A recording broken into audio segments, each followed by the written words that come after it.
Urchin is out in theaters, the directorial debut of Harris Dickinson, who also wrote the film and has a small supporting performance in it. Although that last part is a bit of a happy accident because I've read that he did not originally plan to appear, but the actor dropped out at the last minute and he agreed to just step in. The main star, though, is Frank Delane, who I was sure I recognized from somewhere but couldn't place him. Turns out he was Tom Riddle in Harry Potter and the Half-Blood Prince.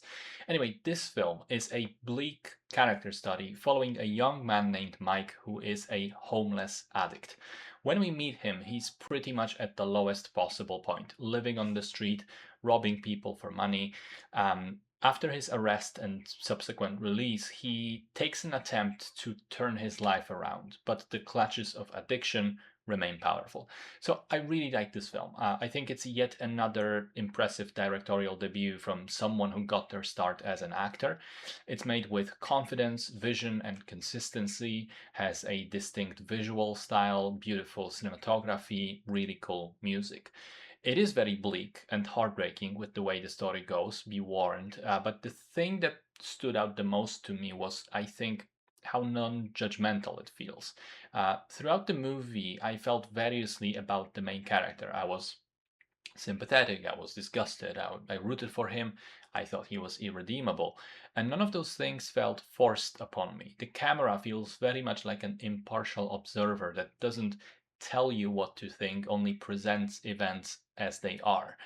I like the thematic exploration of how difficult it is to break away from addiction, especially when you're lonely. Mike doesn't really have any longer meaningful connections in his life, and we also never find out why he is that way, what put him on this self destructive path.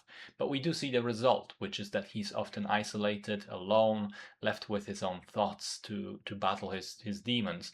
He does have coworkers and loose friends with whom he can chat and spend an evening or go to karaoke, but at the end of the day, it feels like what fails him is a lack of a meaningful support structure.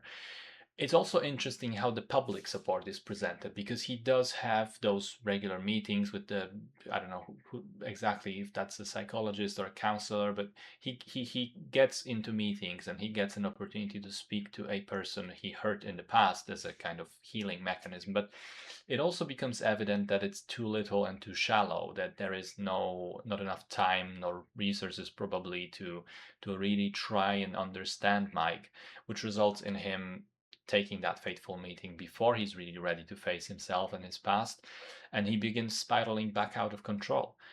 I thought the movie also touches on this kind of social indifference, especially with the final act, when he's on a wild bender. There is nobody around him who would stop him or help him out. Some people drink with him, others throw him out of places or ignore him, but nobody takes an interest in this human being. I love the slightly abstract ending. I like the repeated motif of the cave visual throughout the film, although I'm not exactly sure what it's meant to represent. I thought it was the loneliness and the emptiness of Mike's existence. And finally, Frank Delane is excellent in the lead role, and Megan Northam steals away the scenes she's in. She's a very magnetic presence. Really solid, if depressing movie about the unrelenting nature of addiction and the difficulty of escaping a low point in your life when you can't depend on anyone for help.